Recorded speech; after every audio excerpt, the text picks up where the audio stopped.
Hello everyone, let's talk about one of the biggest upgrades that Microsoft is making to the Windows Insider program in a long time, which is let users actually test new features with the introduction of a new experimental and beta channel options with feature flags control.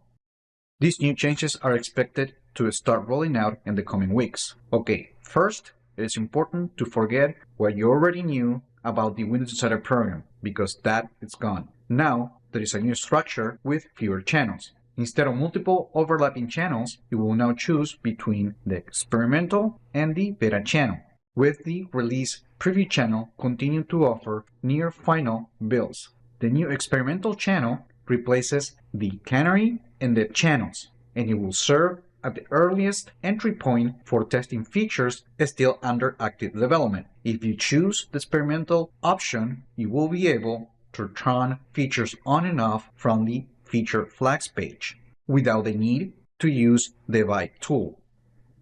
Once you choose your experience, you'll have to use the advanced options settings to choose the version of Windows 11 that you want to test. For example, right now you can choose between version 25H2 and version 26H1. You can also select the feature platforms option, but previews in this product won't be tied to any specific version of the operating system. If you choose the beta channel, then any preview in this particular channel will include all the features enabled by default. So you won't even have to use the feature flags page to turn on and off anything. In my particular installation, I am missing the release preview option, which is actually a toggle switch that's going to appear right here.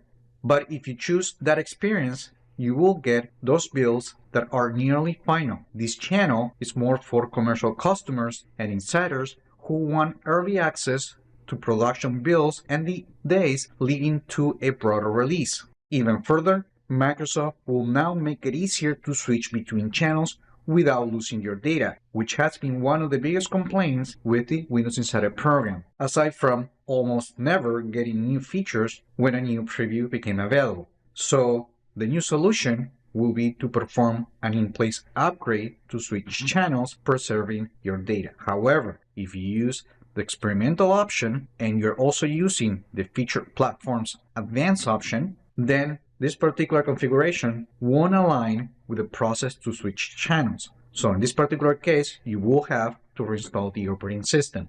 Now, what is next? In the coming weeks, all insiders will be placed in either the beta or experimental channel, but this won't change your Windows version. If you are in the beta channel, you will stay in the new beta channel. If you are in the dev channel, you will be switched to the experimental channel. If you are in the canary channel with builds in the 20,000 series, you will be switched to the experimental channel for version 26H1. And finally, if you are in the canary channel with builds in the 29,500 series, you will be switched to the experimental channel with the feature platforms option turned on. And that's pretty much it. That's what you need to know about the new changes for the Windows Insider program. Let me know in the comments what you think about the restructure of the Windows Insider program. Like the video, share it, subscribe to the channel if you haven't done that yet, and I just hope this video was informative for you, and I would like to thank you for viewing.